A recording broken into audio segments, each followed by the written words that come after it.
বর্তমান চলতি সমাজে দুই রকম জালসা উদ্বোধন হয়, দুই রকম জালসা করা হয়। একদিকে একটা ব্যানারে দেখা হয় যে জালসা সিরাতুন্নাবি, আর এক জায়গায় দেখা হয় জশ্নে ঈদ মিলাদুন্নবী। জালসা সিরাতুন্নবী আহলে হাদিস ভাইরা এই জালসা করেন, আর জশ্নে ঈদ মিলাদুন্নবীর জালসা এটা হানাফি ভাইরা করেন, আহলে সুন্নাত ওয়াল জামাত ভাইরা করেন। কিন্তু সিয়াসিত্তা হাদিসের মধ্যে বুখারী শরীফ, তিরমিজি শরীফ, ইবনে মাজাহ শরীফ, আবু দাউদ শরীফ, এই সমস্ত সিয়াসিত্তা হাদিস ও কোরআনের দলিল অনুযায়ী জালসা জশ্নে ঈদ মিলাদুন্নবী পাওয়া যায়, সিরাতুন্নবীর জালসা পাওয়া যায় না। আমি ভাইরা আসসালামু আলাইকুম ওয়া রাহমাতুল্লাহি ওয়া বারাকাতুহু। ভাইরা, আজকে যে আমি ভিডিও নিয়ে এসেছি সেই ভিডিওটা অতি গুরুত্বপূর্ণ ভিডিও, আর এই ভিডিওর মাধ্যমে আপনারা জানতে পারবেন যে 12 রবিউল আউয়াল শরীফ, মিলাদ শরীফ, ফাতিহা, দুহাজদাম এইসব কি জিনিস। মানে আমাদের মধ্যে অনেকেই এমনই আছে যারা এইসব জিনিসকে শিরিক, বেদাত এই বলে ফতোয়া দিয়ে থাকে। অনেকে বলেন মিলাদ করা শিরিক, অনেকে বলেন মিলাদ করা বেদাত, অনেকেই ফতোয়া দিয়ে থাকেন যে সব করা যাবে না।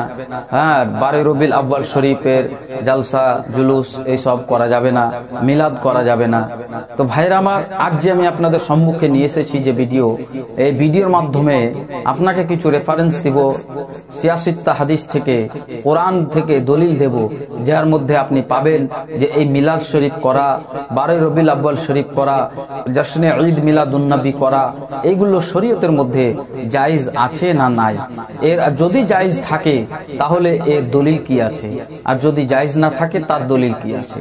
তো ভাইরা আমার, যারা জায়েজ নাই বলে থাকেন যে মিলাদ শরীফ করা জায়েজ নাই, 12 রবিউল আউয়াল শরীফের জশ্নে ঈদ মিলাদুন্নবী করা জায়েজ নাই, সেই সব ভাইদেরকে বলবো যে আপনারা তো দলিল দেখাতে পারবেন না যে জায়েজ নাই।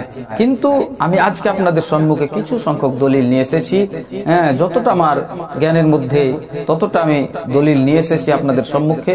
ভালো করে এই ভিডিওটা স্কিপ না করে আপনারা পুরোটা শুনুন, আপনারা বুঝতে পারবেন যে জশ্নে ঈদ মিলাদুন্নবী, মিলাদ শরীফ এইসব করা আসলে কি শিরিক, মিলাদ শরীফ করা আসলে কি জায়েজ না নাজায়েজ, এটা করা কি শিরিক না বেদাত, এই ফতোয়া নিয়ে, এই আলোচনা নিয়ে আপনাদের সম্মুখে এসেছি।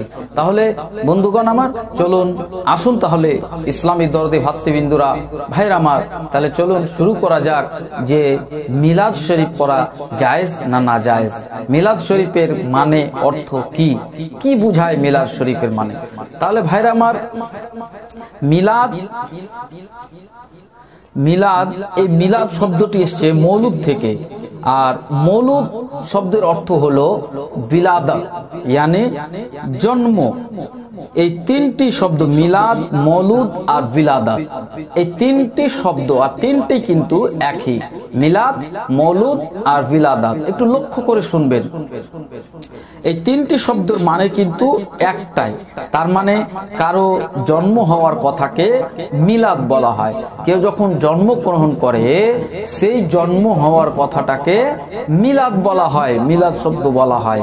তো এই মিলাদ বা মৌলুদ বা বিলাদাত বলা হয় কারো জন্ম হওয়ার খবর দেওয়ার সাথে সাথেই তার জীবনের কাহিনীর আলোচনা করা, মানে যার জন্ম হওয়ার সাথে সাথে তার পুরো জীবন বৃত্তান্ত কাহিনীটাকে আলোচনা করাটাকে বলা হয় মিলাদ বা মৌলুদ বা বিলাদাত। ভাইরা আমার, যেমন কোরআন শরীফে আল্লাহ রাব্বুল আলামিন বলেছেন, ইয়াহিয়া আলাইহিস সালাম, হযরতে ইয়াহিয়া আলাইহিস সালামের জীবন বৃত্তান্ত কাহিনী আল্লাহ রাব্বুল আলামিন কিভাবে বর্ণনা করছেন, ওয়া সালামুন আলাইহি ইয়াউমা উলিদাত, যে যেদিন হযরতে ইয়াহিয়া আলাইহিস সালামের জন্ম সেই দিনকে আল্লাহ রাব্বুল আলামিন সালাম ঘোষণা করছেন, যে সেই দিনকে সালাম। তারপরে কোরআন শরীফে আরো আল্লাহ রাব্বুল আলামিন বলছেন, হযরত ঈসা আলাইহিস সালাম, হযরত ঈসা আলাইহিস সালামের জন্ম বৃত্তান্ত কাহিনী কিভাবে বর্ণনা করছেন। হযরত ঈসা আলাইহিস সালামের ব্যাপারে বলছেন যে হযরত ঈসা আলাইহিস সালামের জন্ম দিবস এর বর্ণনা করলেন যে ওয়াসসালামু আলাইয়া ইয়াউমাল বুলিদতা, यानी যেদিন হযরত ঈসা আলাইহিস সালাম পয়দা হন সেই দিনের উপরে সালাম। সেই দিন আমার সালাম আমার উপরে, তারপর হযরতে ইব্রাহিম আলাইহিস সালাম, হযরতে ঈসা আলাইহিস সালাম, হযরতে মুসা আলাইহিস সালাম, হযরতে নূহ আলাইহিস সালাম, হযরতে ইয়াকুব আলাইহিস সালাম, এই ইনাদের বৃত্তান্ত, জন্ম, এইসব আম্বিয়াদের কাহিনী আল্লাহ রাব্বুল আলামিন কোরআন শরীফে বর্ণনা করেছেন। প্রথমেই বুঝতে পারলেন যে মিলাদ, মৌলুদ, বিলাদাত। মিলাদ শব্দের অর্থ, মৌলুদ শব্দের অর্থ, বিলাদাত শব্দের অর্থ কারো জন্ম বৃত্তান্ত, জন্মের সাথে সাথে তার জন্ম বৃত্তান্ত কাহিনী আলোচনা করাকে মিলাদ বলা হয়। আল্লাহ রাব্বুল আলামিন এইভাবে সমস্ত আম্বিয়ায়ে কেরাম, নবীগণ, পায়গম্বর, ইনাদের জীবন বৃত্তান্ত কাহিনী কোরআন শরীফের মধ্যে আলোচনা করেছেন। এইভাবেই আলোচনা করতে করতে আমার নবী মুহাম্মদুর রাসূলুল্লাহ সাল্লাল্লাহু তাআলা আলাইহি ওয়াসাল্লামের ব্যাপারে আল্লাহ রাব্বুল আলামিন আলোচনা করছেন। যে আমার নবীর ব্যাপারে বলছেন, ইমামুল আম্বিয়া আসার আলোচনা কিভাবে করছেন দেখুন। আমার নবীর জীবনের এক একটা দিক কিভাবে আলোচনা করেছেন, আমার নবীর এক একটা দিক কিভাবে আলোচনা করেছেন আল্লাহ রাব্বুল আলামিন। কোথাও আমার নবীর খুলকে আজিমের জিকির করলেন, কোথাও আমার নবীর লুৎফ ও কারামের জিকির করলেন, কোথাও হুসন ও জামাল, কোথাও খুতবাতের তাফসীর, কোথাও মিম্বারের উপরে জালওয়া হওয়ার কথা, কোথাও যুদ্ধের ময়দানে সিপাহসালার হওয়ার জিকির, আর কোথাও ওয়াইজা খাযাল্লাহু মিসাকান নবিয়্যিনা, সমস্ত আম্বিয়া আলাইহিস সালামদের আপনার রিসালাতের উপরে ঈমান আনার ওয়াদা নেওয়া হয়েছে। তারপরে কথা বললেন শিরান বিরাসূলি ইয়াতি মিন বাদি ইসমুহু আহমদ, হে রুহুল্লাহ, রুহুল্লাহর জুবানে নবীজির আসার সুসংবাদ দিচ্ছেন। यानी হযরতে ঈসা আলাইহিস সালামের জুবানে আমার নবীর আসার সুসংবাদ আল্লাহ কিভাবে দিচ্ছেন। তো ভাইরা আমার, এইভাবেই আবার কখনো হযরতে ইব্রাহিম আলাইহিস সালাম বর্ণনা করেছেন ওয়া বাআসুম ফীহিম রাসূলা, এইভাবে ইব্রাহিম আলাইহিস সালামের দ্বারা উনার আসার জন্য দোয়া করেছেন। আবার কখনো কাদ জাআকুম মিনাল্লাহি নূর, আমার নবীর জন্ম হওয়াটাকে আল্লাহ তাআলা এলানে আম করে দিলেন। আর এগুলোই হলো মিলাদ, যে আমার নবীর জন্ম তারিখটাকে, জন্মদিনটাকে এলানে আম করলেন, আর এই এলানে আমটাকে বলা হয় মিলাদ। তো ভাইরা আমার, বৎসরের মধ্যে বেশিরভাগ মানুষ এই রবিউল আউয়াল মাসে জালসা করে। প্রায় আমরা ইসলাম সমাজে সবাই আমরা জালসা করি, তার মধ্যে দুটি নাম দেখা যায়। একটা হলো সিরাতুন্নবী জালসা, আর আরেকটি হলো ঈদ মিলাদুন্নবীর জালসা। জশ্নে ঈদ মিলাদুন্নবীর জালসা আর আরেকটি হলো সিরাতুন্নবীর জালসা। তো ওই সিরাতুন্নবীর জালসা যেটা করা হয়, এই সিরাতুন্নবীর জালসা বহু মানে আহলে হাদিস ভাইগণ কিংবা দেওবন্দি, ওয়াহাবি, লামাঝাবি ও নবীর জালসা করেন। তিনারা যখন জালসা করেন, তিনারা লেখেন যেটা সিরাতুন্নবীর জালসা। আর যখন হানাফি, বারেলি, সুন্নি, আহলে সুন্নাত ওয়াল জামাত ইনারা যখন জালসা করেন, তখন সেই জালসাতে থাকে দেখবেন লেখা যে জশ্নে ঈদ মিলাদুন্নবীর জালসা, জশ্নে ঈদ মিলাদুন্নবী সাল্লাল্লাহু আলাইহি সাল্লামের জালসা, এইভাবে লেখা থাকে। তাহলে আপনাদের দুই পক্ষকেই আমার একটি প্রশ্ন, ভাইরা আমার, আপনি যে সিরাতুন্নবী জালসা করছেন, চাহে আপনি আহলে হাদিস ভাই হন, শাফি মাসলাকের হন, চাহে দেওবন্দি মাসলাকের হন, যেই মাসলাকের হন আপনি ভাই, আপনারা যে সিরাতুন্নবীর জালসা লিখেছেন, যে সিরাতুন্নবীর জালসা, তো আপনি কি এই সিরাতুন্নবীর জালসা কোথাও দলিলে আছে? আপনার সিরাতুন্নবীর জালসা বলে কোথাও উল্লেখিত আছে? কোন সিয়াসিত্তা হাদিসে, কোরআনে কোথাও আছে? তখন সেই ভাইরা বলবে কি না, এটা সিয়াসিত্তা হাদিসের মধ্যেও নাই, কোরআনের মধ্যেও নাই। এবার যখন হানাফি ভাইদেরকে জিজ্ঞাসা করা হবে কি হানাফি ভাইরা, আহলে সুন্নাত ওয়াল জামাত ভাইরা, আপনারা বলুন যে আপনারা যে জশ্নে ঈদ মিলাদুন্নবী পালন করছেন, এই জশ্নে ঈদ মিলাদুন্নবী আপনারা কি সিয়াসিত্তা হাদিসের মধ্যে দেখাতে পারবেন? আপনারা কি কোরআন শরীফের মধ্যে দেখাতে পারবেন? তো আহলে সুন্নাত ওয়াল জামাত, সুন্নি ভাইরা ভাইরা আমার বলবেন কি হ্যাঁ আমরা সিয়াসিত্তা হাদিস থেকে আমরা অবশ্যই দেখাতে পারবো, আমরা কোরআন শরীফ থেকে এর দলিল দিতে পারবো যে জশ্নে ঈদ মিলাদুন্নবী সাল্লাল্লাহু আলাইহি ওয়াসাল্লামের বাব সিয়াসিত্তার মধ্যে কোরআন শরীফের মধ্যেও এর প্রমাণ পাওয়া যায়। তাহলে আহলে সুন্নাত ওয়াল জামাত ভাইরা প্রমাণ দিচ্ছেন কিভাবে, প্রমাণ কেমন প্রমাণ শুনুন। যে বুখারী শরীফ, মুসলিম শরীফ, তিরমিজি শরীফ, নিসাই শরীফ, ইবনে মাজাহ শরীফ, হ্যাঁ আবু দাউদ শরীফ, এই সব শরীফ এই সিয়াসিত্তার মধ্যে আপনারা আহলে হাদিস ভাইরা কোথাও সিরাতুন্নবীর ব্যাপারে আপনারা দেখাতে পারলেন না, কিন্তু আহলে সুন্নাত ওয়াল জামাত ভাইরা, হানাফি সমাজের ভাইরা কিভাবে দেখাচ্ছেন দেখুন।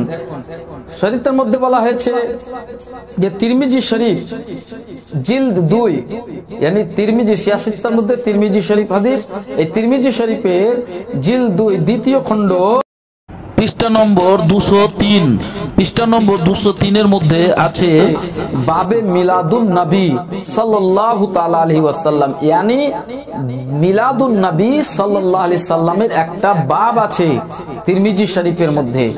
আর বলছেন সিয়াসিত্তা বারে মিলাদুন্নবী আছে, কিন্তু হ্যাঁ এবার মিলাদুন্নবী তো তিরমিজি শরীফের মধ্যে পেয়ে নিলাম,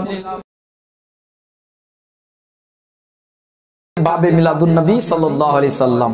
আচ্ছা মিলাদুন্নবী পেলাম, এবার ঈদ, এর মিলাদুন্নবী প্রথমে যে আপনারা ঈদ লাগান, यानी আহলে সুন্নাত ওয়াল জামাত ভাইরা, হানাফি ভাইরা যে মিলাদুন্নবীর আগে যে ঈদ লাগান, তো এই ঈদ শব্দটা পেলেন কোথায়? ঈদ মিলাদুন্নবী, এই ঈদ পেলেন কোথায়? তখন এই ঈদটা আহলে সুন্নাত ওয়াল জামাত ভাই উত্তর দিচ্ছেন যে আমরা এই ঈদটা পেলাম কোরআন শরীফের মধ্যে। যেমন ঈদ শব্দটি পেয়েছি কোরআন শরীফের মধ্যে 7 পারা সূরা মাইদা আয়াত নম্বর 114 তে লেখা আছে। সূরা মাইদা, হ্যাঁ 7 পারা সূরা মাইদা 114 নম্বর আয়াতের মধ্যে লেখা আছে, যখন হযরতে ঈসা আলাইহিস সালামকে হাওয়ারীরা সওয়াল করলেন হযরতে ঈসা আলাইহিস সালামকে যে ঈসা মসিহ আপনি আল্লাহর কাছে দোয়া করুন যেন আল্লাহ রাব্বুল আলামিন আমাদেরকে পাকায় তৈরিকৃত রান্নাকৃত খাবার যেন আমাদেরকে দিয়ে পাঠান, আর সেই খাবার যখন আমরা রান্না করা খাবার যখন আমরা পাবো, আর সেই খাবার খেয়ে আমাদের সে আল্লাহর তরফ থেকে যখন আমরা সেই খাবার পাবো, তখন আমাদের মধ্যে ঈদ হয়ে যাবে। কোরআন শরীফের মধ্যে আল্লাহ রাব্বুল আলামিন বলেন, তখন হযরত ঈসা আলাইহিস সালাম বললেন যে হ্যাঁ আমার আল্লাহর সেই রকম ক্ষমতা আছে, সেই রকম পাওয়ার আছে যে পাকাই রান্নাকৃত খানা তৈরি করা খাবার আল্লাহ রাব্বুল আলামিন আসমান থেকে নাজিল করবেন, এই ক্ষমতা আমার আল্লাহর আছেন। তখন ওই হাওয়ারীরা বলল হে ঈসা মসিহ আপনি যদি এরকম খাবার আল্লাহর তরফ থেকে এনে দিতে পারেন, তাহলে আমাদের মধ্যে আমাদের সকলের মধ্যে ঈদ হয়ে যাবে। যেমন ঈদ শব্দটি কোরআন শরীফের মধ্যে এলো, কি বলছেন হযরত ঈসা আলাইহিস সালাম তারপরে আল্লাহর কাছে দোয়া করলেন ওই হাওয়ারীদের জন্য, রব্বানা আনজিল আলাইনা মাইদাতাম মিনাস সামাই তাকুনু লানা ঈদান আউওয়ালানা ওয়া আখিরানা, আয় আল্লাহ আকাশ থেকে আমাদের জন্য রান্না করা খাবার ভরা দস্তরখান নাজিল করো, যেন আমাদের জন্য আমাদের পূর্বের ও পরের আসার যারা তাদের জন্য ঈদ হয়ে যায়। কি বললেন? এ আল্লাহ আমাদের জন্য পাকাই খাবার তৈরিকৃত খাবার, হ্যাঁ রান্না করা খাবার আমাদের জন্য নাজিল করো, যেন আমাদের আসার এই আমাদের মধ্যে এদের মধ্যে ঈদ হয়ে যায়, यानी আসার পরে আগের আমাদের পূর্বের ও পরের হ্যাঁ যারা উম্মত বর্গ আছে তাদের জন্য যেন ঈদ হয়ে যায়। ঈদ শব্দটি কোরআন শরীফ থেকে পাওয়া গেল। তো ভাইরা আমার, তখন আল্লাহ তাআলা হযরতে ঈসা আলাইহিস সালামের সেই দোয়া কবুল করলেন এবং তখন ভালো ভালো খাবারের ভরা দস্তরখান আল্লাহ রাব্বুল আলামিন হযরতে ঈসা আলাইহিস সালামের জন্য নাজিল করলেন। তখন হযরতে ঈসা আলাইহিস সালাম ও হাওয়ারী ইমানদারদের জন্য তখন ঈদ হয়ে গেল, यानी সেই খাবার পাওয়ার পর তিনাদের মধ্যে একটা ঈদ হয়ে গেল, জশ্ন হয়ে গেল, খুশি হয়ে গেল, খুশি মাতাতে, খুশি পালন করতে লাগলো। তো ভাইরা আমার, কোরআন শরীফের এই আয়াত দ্বারা বোঝা গেল যেদিন আল্লাহর তরফ থেকে কোন নিয়ামত নাজিল হয়, আল্লাহর তরফ থেকে কোনদিন যখন বিশাল বড় একটা নিয়ামত আল্লাহর তরফ থেকে নাজিল হয়, তখন ঈমানদাররা কি করে? তাদের মধ্যে ঈদ হয়ে যায়, খুশি হয়ে যায়, চারিদিকে চাহাল পাহাল হয়ে যায়, আর সকলেই নতুন পরিষ্কার কাপড় পরা, খুশবু আতর লাগা, সুরমা লাগা, গোসল করা, এই সমস্ত জিনিস, আর ভাই বন্ধুদের মধ্যে মিষ্টি বিতরণ করা, প্রত্যেক মুবারকবাদ দেওয়া, এই সব হচ্ছে ঈদের দিন করা, यानी খুশির দিনে এই সব কিছু হয়। তাহলে যখন আল্লাহর নিয়ামত যেদিন নাজিল হবে, সেদিন যদি ঈমানদারদের জন্য ঈদ হয়ে যায়, তাহলে আল্লাহর সেই ঈদের দিনে কি করতে হয়?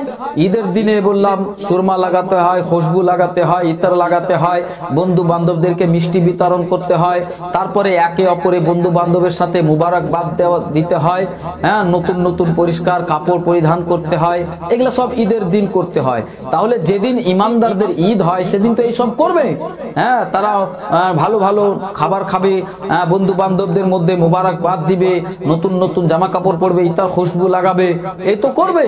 তো ঈমানদারদের উপরে কখন ঈদ হয়? যখন আল্লাহর তরফ থেকে কোনো নিয়ামত প্রদান হয়, আল্লাহ তাবারক তাআলার তরফ থেকে যখন কোনো নিয়ামত আসে, তখন ঈমানদারদের জন্য সেই দিনটা, সেই সময়টা, সেই মুহূর্তটা ঈদের দিন হয়ে যায়, খুশির দিন হয়ে যায়। তো ভাইরা, তাহলে এটা সত্য, তাহলে এটা আপনাকে বিশ্বাস করতে হবে। যখন আল্লাহর তরফ থেকে কোনো নিয়ামত আপনি অর্জন করলেন, তখন আপনার জন্য ঈদ হয়ে গেল। তাহলে এই 12 রবিউল আউয়াল মাসটা কি? এই 12 রবিউল আউয়াল মাসে আল্লাহ তো সব থেকে বড় নিয়ামত আমাদেরকে প্রদান করেছেন। এর থেকে বড় নিয়ামত না কিয়ামত পর্যন্ত হবে আর না হয়েছে।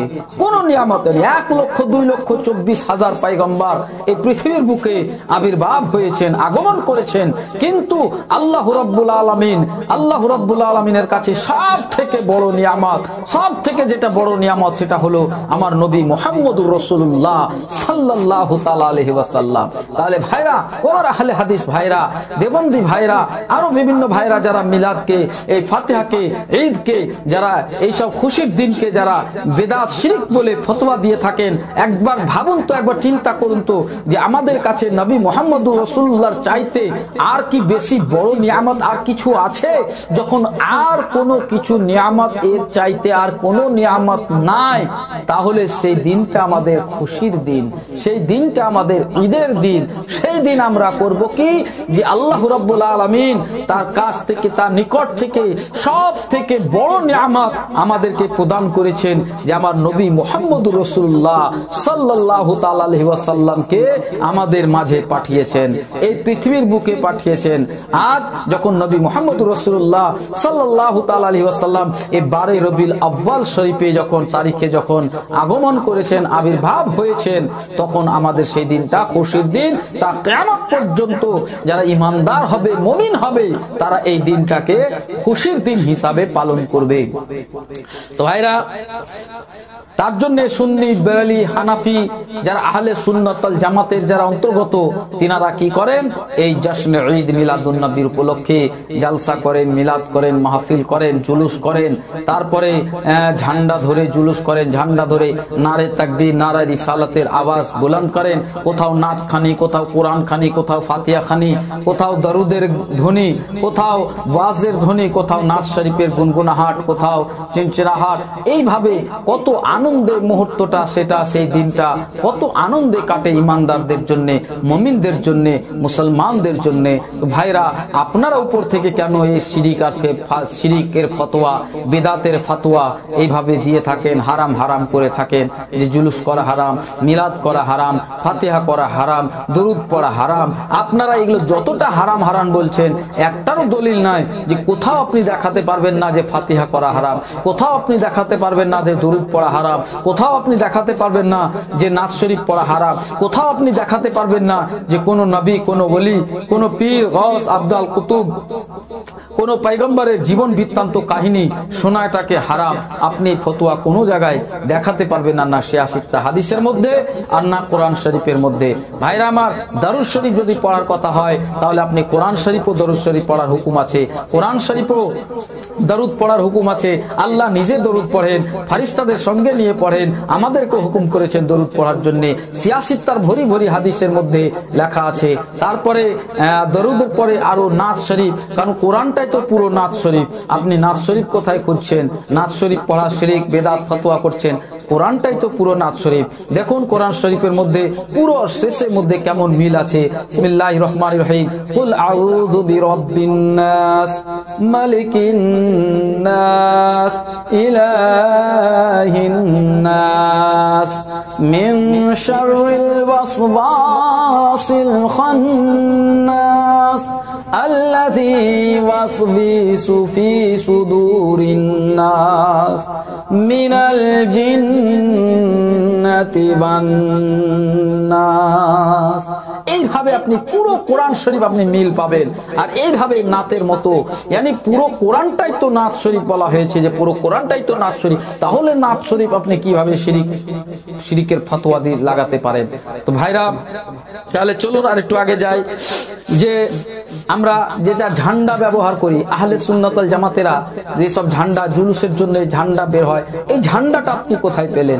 ভাইরা আমার, এই ঝান্ডা শুধু আমরাই বার করি না, বরঞ্চ আমার নবীর আগমন দিবসে, আমার নবীর যেই দিন আগমন আবির্ভাব হবেন, সেই দিন স্বয়ং আল্লাহ রাব্বুল আলামিন এই ঝান্ডা টাঙিয়েছেন। দরুদ ও সালাম ফারিস্তারা করেছেন, মুবারকবাদ বন্য পশুরা দিয়েছে, এলান মুনাদি यानी এলান করেছেন জিবরাইল আলাইহিস সালাম, আর এলান করেছেন জিবরাইল আলাইহিস সালাম, হ্যাঁ, আর গাওয়াই দিয়েছেন গাছপালা, বৃক্ষ, লতা পাতা। তাহলে কিন্তু সেই দিন তো, এবার আপনারা সেই দিন যখন আমরা খুশি পালন করি, এবার আপনি ভাবছেন যে সেই দিন তো নবীর ওয়াফাতের দিন, নবী তো ইন্তেকাল করেছেন। তাহলে যদি নবী ইন্তেকাল করে থাকেন, তাহলে তোমরা খুশি কিভাবে পালন করছো? তার জন্য আসুন দেখেন যে ঠিক আছে, নবীর সেই দিন ইন্তেকালের দিন, ওয়াফাতের দিন, নবী সেদিন ইন্তেকাল করেছেন, কিন্তু আমরা খুশি কেন মানাচ্ছি? তাহলে হাদিস শরীফের মধ্যে চলুন আগে। ঠিক আছে যে কারো মরণের পরে আফসোস করতে হয়, এটা সকলেই জানে যে কেউ যখন মারা যায়, মারা যাওয়ার পরে আফসোস করতে হয়। কিন্তু 12 রবিউল আউয়াল শরীফ আমার নবীর আগমন দিবস, আর সেই দিনই আমার নবীর ওয়াফাত দিবস। তাহলে এই দিনে আপনারা খুশি কেন মানাচ্ছেন? ওয়াফাতটাকে পালন করতে হবে, শোক মানাতে হবে, এই আপনাদের প্রশ্ন। কিন্তু আমরা শোক কেন মানাই না, আমরা ওয়াফাতটাকে কেন মানি না? দেখুন আসুন তাহলে, যে মরণ আসে, কিন্তু মরার পর আম্বিয়া ইকরাম, আমরা জানি যে এই দুনিয়াতে কুল্লু নাফসিন যায়কাতুল মউত, কে প্রত্যেকটা নাফসকে মৌতের মজা চাখতে হবে। তার মধ্যে সেই নাফস আম্বিয়া ইকরাম, রসুল, ওলি আল্লাহ, বুজুর্গানে দিন, সকলেই তো নাফস। তো আম্বিয়াদের ব্যাপারে বলা হয়েছে, যখন আম্বিয়াদের মরণের সময় আসে, তো আম্বিয়ারা মরার পরে আবার যেমন পূর্বে যেমন জীবিত অবস্থায় ছিলেন সেই অবস্থা হয়ে যায়। দেখুন তার দলিল, যে আম্বিয়াদের ও মরণ আসে, কিন্তু মরার পরে আবার সেই একই অবস্থা হয়, যেমন কিছুক্ষণের জন্য চাঁদের ওপরে মেঘের আবরণ ছেয়ে যায়, মেঘ চাঁদকে ঢেকে নেয়, তখন চতুর্দিকে অন্ধকার হয়ে যায়, কিন্তু আবার যখন মেঘ সরে যায় আর চাঁদ যখন সম্মুখে চলে আসে, আবার পূর্বের ন্যায় চাঁদ যেমন পূর্বে আলোয় আলোকিত করত, ওই মেঘ সরে যাওয়ার পর আবার সেই চাঁদ তার আব ও তাবের সাথে আলোয় আলোকিত করে দেয় এই জগৎটাকে। তো ভাইরা, তো আম্বিয়াদের মৃত্যু হচ্ছে এই রকমই, আম্বিয়াদের ওয়াফাত হচ্ছে এই রকমই। শুধু ওয়াফাতের সময়টুকু থাকে, তারপরে যখন ওয়াফাতের পরে আবার যেমন জীবিত অবস্থায় যে রকম ছিলেন, আবার সেই রকম সে একই অবস্থা হয়ে যান। হাদিস শরীফের মধ্যে আছে, মিশকাত শরীফ মিশকাত শরীফ পৃষ্ঠা নম্বর 121, সিয়াসিত্তারি হাদিস ইবনে মাজা শরীফ পৃষ্ঠা নম্বর 77 এর মধ্যে আছে যে হযরতে আবু দারদা রাদিয়াল্লাহু তাআলা বর্ণনা করেন যে নবী করিম সাল্লাল্লাহু আলাইহি সাল্লাম বলেছেন যে তোমরা আমার উপরে শুক্রবারের দিন বেশি বেশি করে দুরূদ শরীফ পাঠ করবে। শুক্রবারের দিন বেশি বেশি করে দুরূদ শরীফ পাঠ করবে, কারণ এই দিনটা হলো কিয়ামতের দিন। এই দিনে ফেরেশতারা উপস্থিত হন, আর আদম আলাইহিস সালাম এই দিনেই জন্মগ্রহণ করেছেন। তখন সাহাবায়ে কেরামরা জিজ্ঞাসা করলেন, ইয়া রাসূলুল্লাহ, ইয়া হাবিবাল্লাহ, ওয়া বা'দাল মাউতি, আপনার মৃত্যুর পরেও কি আমরা এই শুক্রবারের দিনটা লক্ষ্য করে দুরূদ শরীফ পড়ব বেশি বেশি করে? তখন আমার নবী করিম সাল্লাল্লাহু আলাইহি ওয়াসাল্লাম বলছেন কে হে সাহাবারা শুনো, ইন্নাল্লাহ হাররামা আলাল আরদি আন তাকুলা সাদাল আম্বিয়া ফানাবিয়ুল্লাহি হাইয়ারযাকু, কে আল্লাহ তাবারাক তাআলা জমিনে আম্বিয়া ইকরামগণের শরীরকে হারাম করে দিয়েছেন। নবীগণ নিজ নিজ কবরে জিন্দা আছেন, আর তিনারা আল্লাহ তাবারাক তাআলার তরফ থেকে তিনারা রুজি পান। তাহলে ভাইরা আমার, তাহলে আমরা কি করে বলবো যে আমাদের নবী ওয়াফাত পেয়েছেন, আমাদের নবী মারা গেছেন? আমরা কখনো না, বরঞ্চ আমাদের আহলে সুন্নাহ, আমরা আহলে সুন্নাত ওয়াল জামাত, আমরা পাক্কা হানাফি, আমরা বরেলভি, আমরা জানি আমাদের নবী জিন্দা আছেন, আর তার